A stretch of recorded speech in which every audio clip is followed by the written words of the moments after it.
Voilà. Oui. Ah Alors, bah, vous savez dis. que l'histoire de Vittel se confond avec les eaux thermales. Et les Romains, d'ailleurs, y ont laissé beaucoup de traces.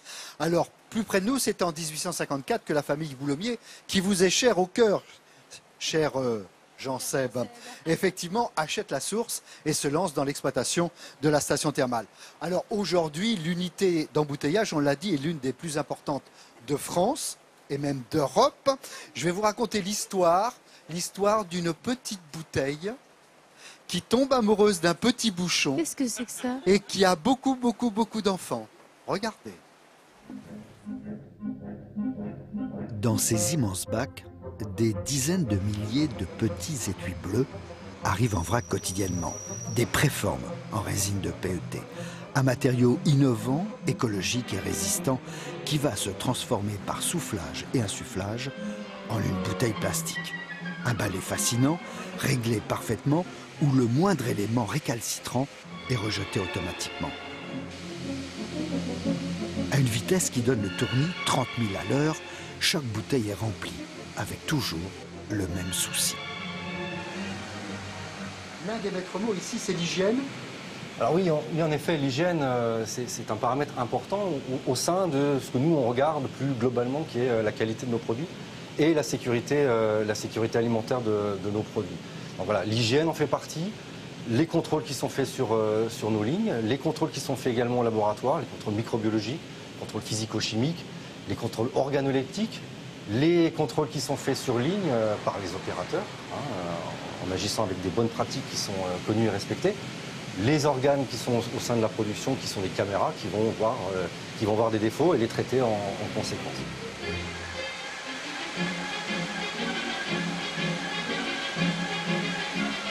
Aussitôt rempli, aussitôt bouché. Commence alors l'impeccable défilé. Sur la ligne entièrement automatisée, ils avancent fièrement, en attendant d'être étiquetés, marqués au laser et numérotés pour assurer leur traçabilité. En rang serré, elles sont regroupées, par 6 ou par 8, pour être emballées. Souriez, vous êtes filmés. Poignées posées, les packs sont placés sur des palettes recouvertes d'une housse anti-UV. Commence alors un étrange balai entièrement automatisé. Les chariots acheminent dans de longues glissades quasi silencieuses leur cargaison jusqu'à la zone de stockage. À l'intérieur de cet immense hall, les wagons sont chargés avant de désaltérer toute l'Europe. Dis donc, Patrick, c'est quand même rare de voir une commune qui a fait de ses embouteillages un atout touristique. C'est très vrai. Vincent, moi je vais te poser une autre question. Sais-tu combien de bouteilles sortent de l'unité de production tous les ans? Toutes marques confondues. Pas mal. Oui, Il y en a, oui, des Un wagons. nombre de milliards. Oui, plus Milliards, hein. de 2 milliards. Plus de 2 milliards de bouteilles. Et alors il y a un geste qu'il ne faut Oh pas là faire, là. c'est la jeter. Les bouteilles Ah oui. vides, on ne les jette pas. Ah bah non. Pourquoi? Parce qu'on est éco-citoyen, on respecte notre environnement, surtout ici à Vittel. Et qu'est-ce qu'on en fait de ces bouteilles? Eh bien, il y a une société lorraine qui en fait des couettes et des oreillers. Et il y en a une autre qui en fait des pulls et des piquets pour les vignes en Champagne. Mais ils ont lancé également leurs bouteilles en plastique végétal tout récemment. C'est exact. C'est marrant de se dire quand même que les premières bouteilles, elles étaient en grès, quand même, avant d'arriver au plastique. Ah oui, Ouais. en grès. Ouais.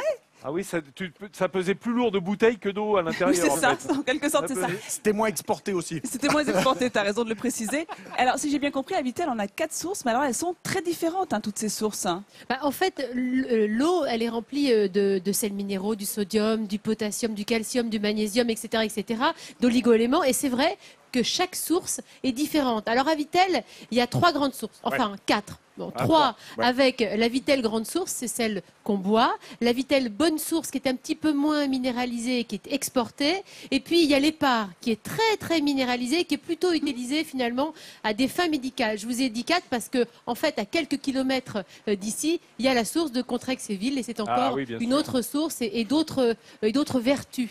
Moi, j'ai été goûter Épar ce matin parce que tu m'as conseillé d'y aller. Alors, comme la source est juste dans la galerie thermale, j'ai pris mon petit verre et je suis allé m'alimenter directement à la source Épar parce que tout le monde peut le faire ici. Et on peut goûter. Et alors, si je pouvais m'absenter quand même un petit moment, parce que Ah oui Oh. c'est extrêmement Non, mais diurétique. tu sais Je que vous pour confirme les... que les Ah, à bars ce étaient point-là à ce point-là. Pour les- C'est-à-dire que ça coule directement, c'est fou. de source. C'est diurétique. Non, mais pour les Ah, mamans, c'est- par exemple, pour C'est quand même ça le but. Hein. pour les mamans, il y a un petit conseil. Si votre enfant est constipé, enfin, si le bébé est constipé, une cuillère à soupe départ et le tour est joué.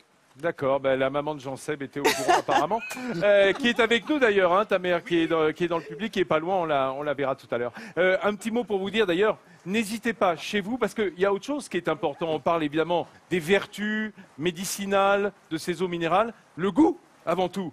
Hein, l'eau, c'est avant tout le goût qui, moi, me passionne. C'est vrai. Et lorsque vous êtes à table, n'hésitez pas à trouver une eau à votre goût. Ici, alors, il y a le choix, mais c'est vrai qu'en les comparant, en les goûtant les unes à côté des autres, vous allez réussir à déceler ces goûts salins très différents, Et selon ne que ce soit serait-ce- du magnésium, du chlorure de sodium.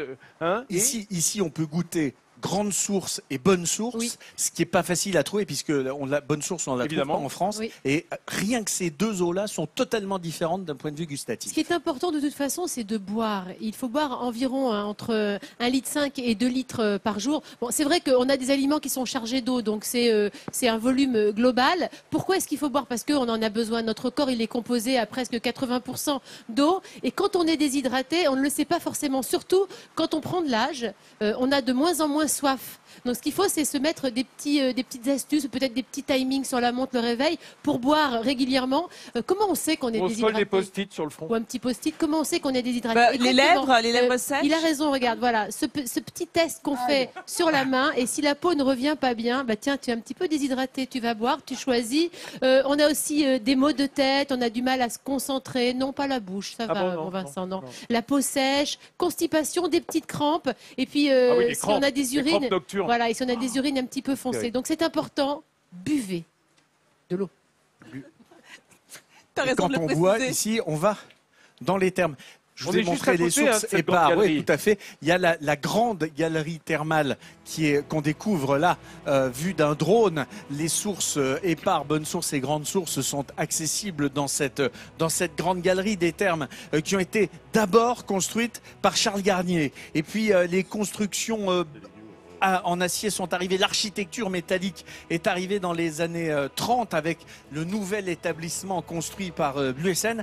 Et puis on a à nouveau reconstruit les thermes. C'était en 1990.